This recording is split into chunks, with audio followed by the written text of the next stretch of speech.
Day 54, May 12, 2019. The verse of the day: I thank my God every time I remember you. Philippians 1:3.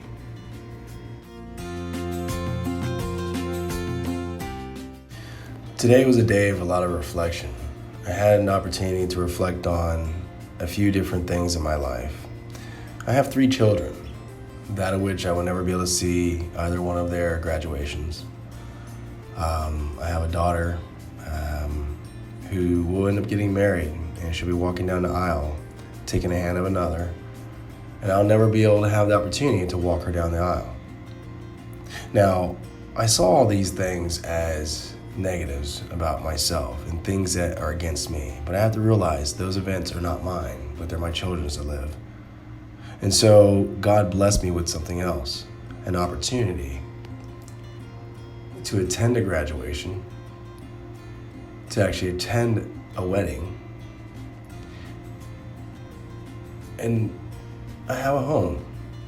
And so today I decided that I'll actually make plans to head back to Tulsa to take a 3-week break so that I can get myself back into good spirits, and that way I can have my focus on this walk and making sure that it's about the children and raising money for the Cures for Tomorrow.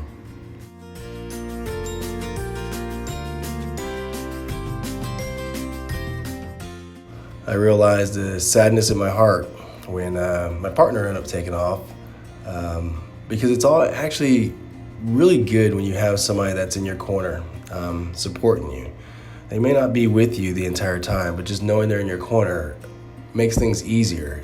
It allows you to put forth a greater effort because you know you don't have to worry about certain things behind you. It's no different than when you have family when you're younger and you depend on your parent and your central family, your brothers and sisters, or maybe even a grandma or grandparent that are living with you.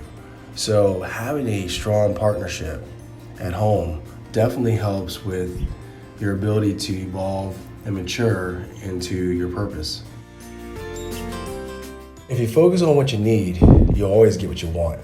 But if you focus on what you want, you may not ever always get what you need. So when we start to really focus on these things, we realize that God is intervening for us in some way, somehow. There is a higher magical power. I've asked, why haven't I been able to attend my children's graduation? And it might have been because during my high school graduation, my own father had a little too much to drink that day, and he ended up leaving shortly through the actual ceremony. And I remember security guards were chasing him as he was running, I guess, to my house. He never got caught. But the fact of the matter is, I remember that my grandmother thought how embarrassing that was. And it was almost like it was shame that was thrown onto it, and all my friends knew about it. And I think that shame carried over into me because deep down inside my heart, I didn't want to be like my father for my children. So I've never been able to really fully attend a graduation. I didn't stop really drinking until about 2017 is when I started putting down alcohol and not drinking it. So it'd have been nice to see my daughter graduate that year and not had to drink alcohol before or after, because apparently it could have ruined her day.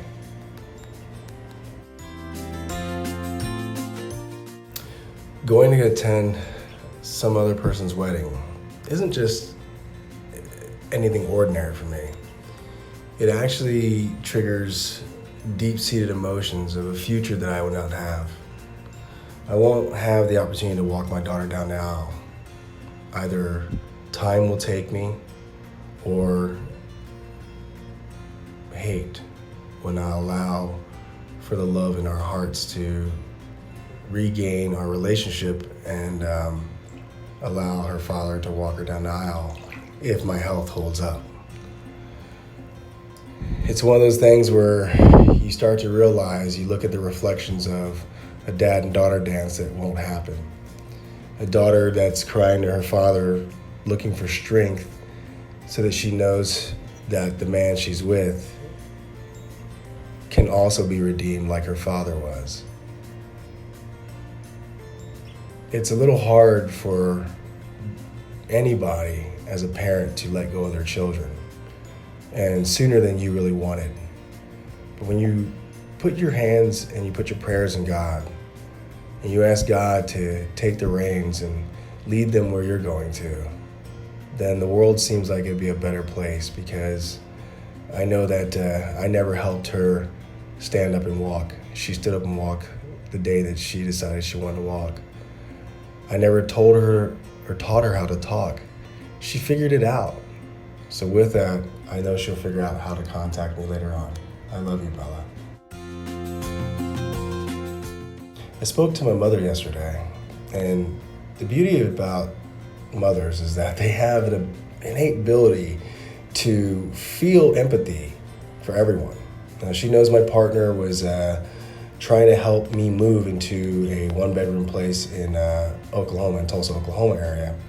And she headed back to basically help situate me for myself. But something came over me as my mother told me, why are you still doing this when you're not homeless? You have an ability, and you have an ability to love. Why are you chasing everyone away? So I decided that what I'll do is I'll buy a bus ticket. I'll stay here in Indianapolis overnight, and then by morning I'll leave.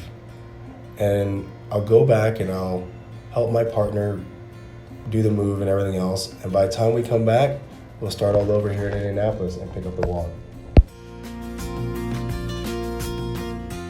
I had the opportunity to put a smile on my face and my partner's face. So we attended the Ariana Grande concert. And let me just say, she's definitely quite the diva and has blossomed into an incredible artist. I knew her back when she was part of Sam and Cat on the Disney Channel show.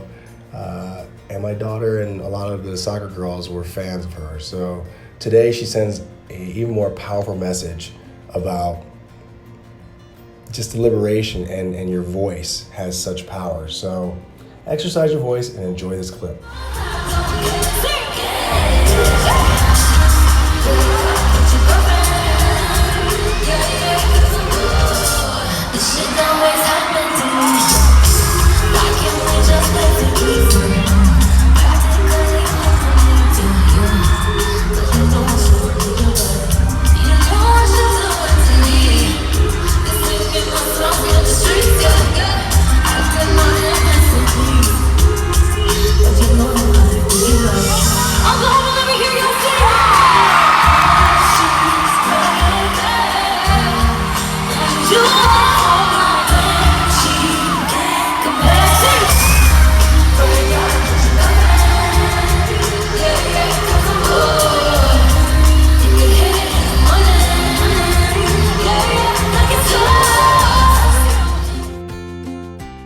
Thank you for watching and your continued support. Be sure to check out our website at www.AMileAChild.org and share us on social media. Most importantly, click the donate button to save someone from a day of addiction and help find cures for tomorrow. God bless.